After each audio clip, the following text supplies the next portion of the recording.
de temas locales. La Fundación Propuestas Fundapro del Partido Colorado cerró el informe sobre homicidios cometidos entre enero y noviembre de este año. Los datos revelan el importante aumento respecto al año pasado, 2017. Marca una leve diferencia en Montevideo con respecto al interior del país. Y vamos a ver cuáles son las conclusiones principales de este informe. Recibimos al director de Fundapro, consultor en seguridad, Guillermo Maciel. Buenos días, gracias por acompañarnos. Buen día, un gusto estar con ustedes. Bienvenido. Hola, Guillermo. Bien, vamos, Guillermo, a ir repasando con placas estas conclusiones. Bien. Por ejemplo, ¿cuál fue la cantidad de homicidios que contabilizaron entre enero y noviembre, que es el periodo que estuvieron haciendo este informe? ¿Y qué pasa si lo comparamos con 2017? Bien, bueno, lo que podemos ver es que siguen aumentando los homicidios y hay dos precisiones que son importantes que hagamos. No las referimos directamente en el informe, pero creo que es importante para la audiencia. En primer lugar, que históricamente ya llevamos 10 años con Fundapro llevando el relevamiento de homicidios y siempre las cifras nuestras han sido menor que las cifras oficiales. Es decir, se nos escapa el registro de algún homicidio y hay situaciones en las cuales la persona queda herida, queda en CTI y a los pocos días o al tiempo fallece y bueno, y no tenemos la constancia nosotros. Ustedes se manejan con información pública, digamos. Con información pública. Dice que las notas nuestras siempre son menores. Claro, cuando las cifras podrían ser peores. Ahí va, exactamente. Es decir, la situación realmente es catastrófica o es peor de la que nosotros estamos preanunciando con este informe. Estamos a un mes de terminar el año. Y lo segundo, no menos importante, y esto lo estamos recalcando últimamente con mucha firmeza, es que nos venimos acostumbrando a hacer una especie de normalización de la violencia y de las cifras. Hoy a la gente le decís 200 homicidios, 300 homicidios, 400 homicidios, y parecería que fuera lo mismo. Y nos olvidamos que atrás de estas cifras que parecen tan frías hay personas, hay familias destruidas.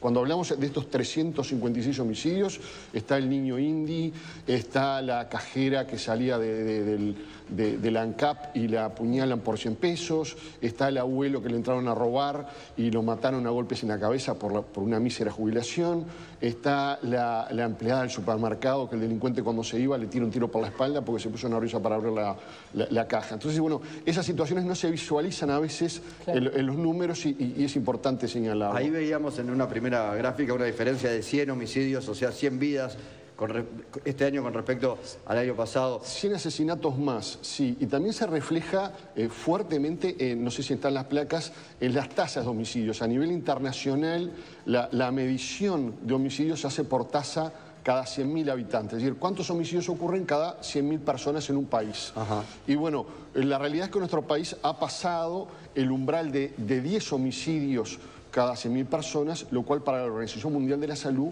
implica que estamos en una epidemia de asesinatos y eso es grave. Es decir, que hay un agravamiento claro en este 2018 de una situación que ustedes vienen señalando que se viene deteriorando. Ha habido picos durante esta última gestión de gobierno, en el 2002, en el 2015 hubo picos, pero nunca algo como esto donde prácticamente estamos casi duplicando la cifra. Claro. La proyección que nosotros hicimos al principio del año es que íbamos a estar entre 370 y 380 homicidios al terminar el año.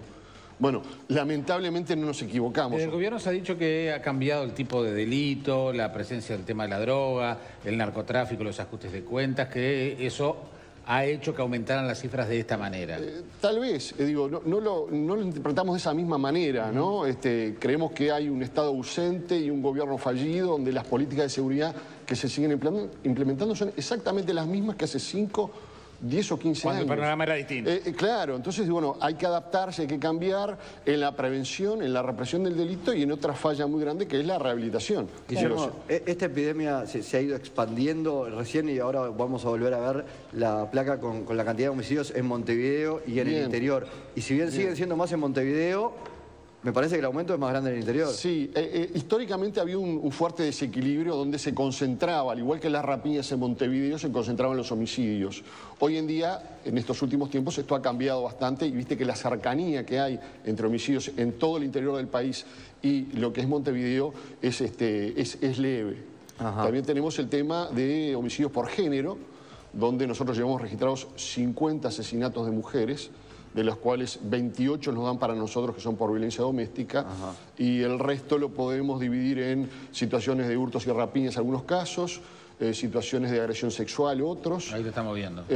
Y otros que tienen que ver con riñas o disputas. Y hay un porcentaje, cerca de un 20%, que no está definido todavía en qué categoría tendrían que entrar. Así que cada 7 homicidios, 6 son hombres, 1 es una mujer, y ahí más o menos la mitad tiene que ver con cuestiones de violencia las cifras doméstica. grandes, ¿no? En los 356, Sí. 306 fueron hombres y 50 fueron mujeres por diferentes circunstancias, no todos por violencia doméstica. ¿Tiene alguna explicación con respecto a lo de Montevideo y el interior?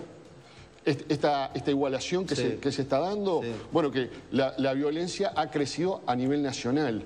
Antes era un fenómeno muy típico de Montevideo, hoy está atacando departamentos, como estamos viendo, por temas de narcotráfico, principalmente La Valleja, que vimos varios episodios. Salto, ha habido varias situaciones. La situación de asesinatos de policías, llevamos 5 en este año. Antes se concentraban en Montevideo y generalmente era en un hecho de confrontación con la delincuencia. Hoy tenemos varios policías muertos en el interior del país. Quiere decir que, lamentablemente, en ningún barrio y ninguna zona del país se escapa el fenómeno delictivo. Sí, y donde están surgiendo de repente algunas respuestas políticas más duras y que llaman la atención, de repente es en lugares donde se ha notado ese incremento en Salto, en Maldonado, San Carlos, donde también el narcotráfico tiene sin duda la respuesta policial lamentablemente viene después. Es decir, después del hecho, entonces Guardia Republicana, reforzamiento, PADO.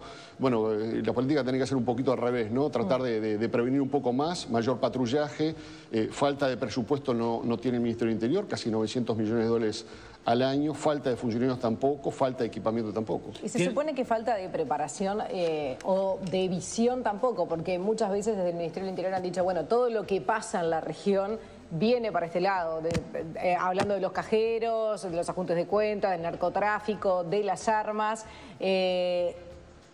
Vos decías, no, la policía actúa después. ¿Qué es lo que te parece que está pasando entonces? Hay un si la problema. información se ve y se sabe que acá somos espejo, ¿qué es lo que falta? No, le creo que es un país muy chiquitito, 3 millones de habitantes, un territorio chiquitito, no poder controlar a la... Vamos como 70 cajeros, si se veía por eso, venir. es brutal. Pero vamos a comparar, ya que tú decías compararnos con la región y que nos comparamos, primero vamos a compararnos con los que andan bien, para ver qué están haciendo.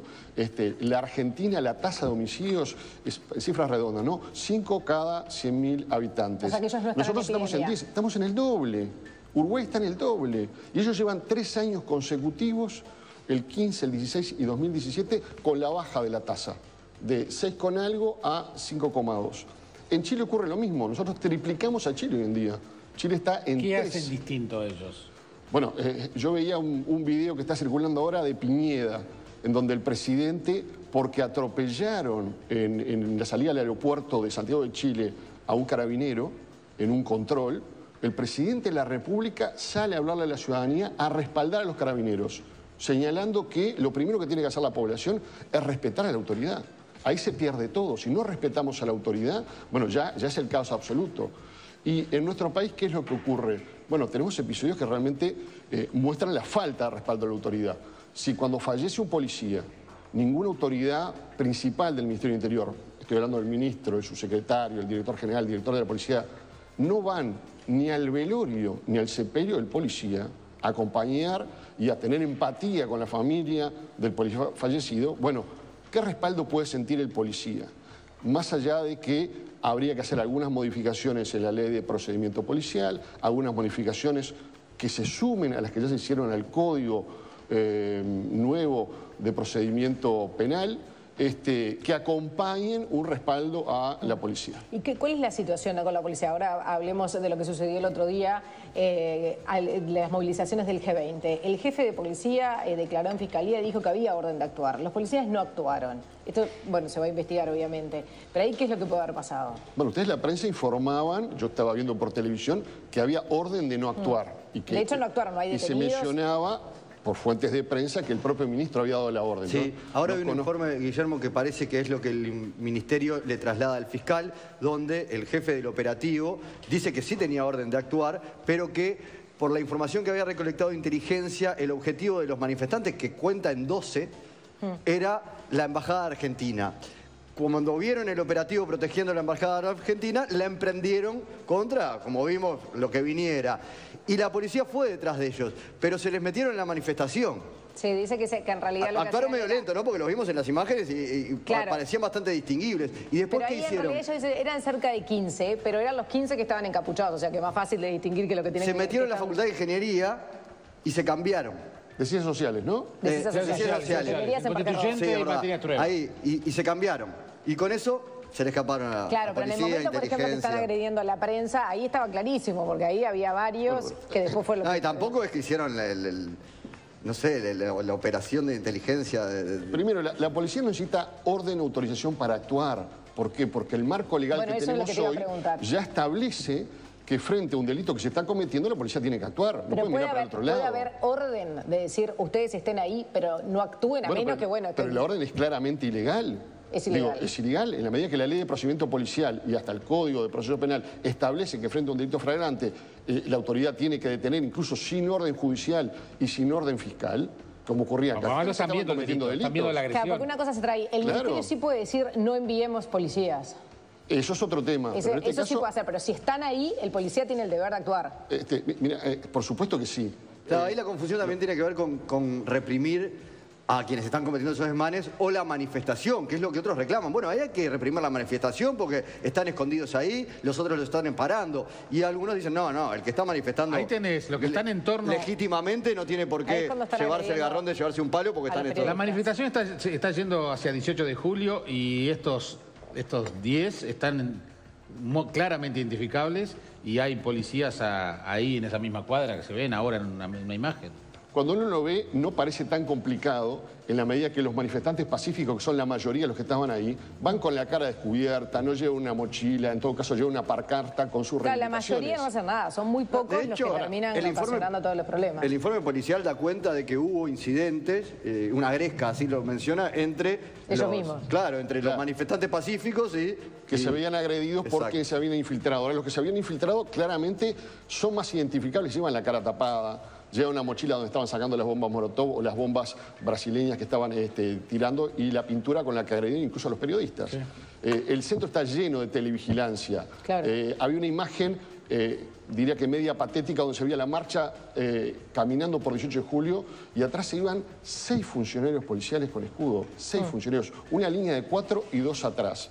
¿Qué pueden hacer 6 funcionarios contra 20 o 25 que eran los otros? Bueno, no estuvo bien planificada la estrategia para contener este tipo de incidentes que había que haberlos previsto.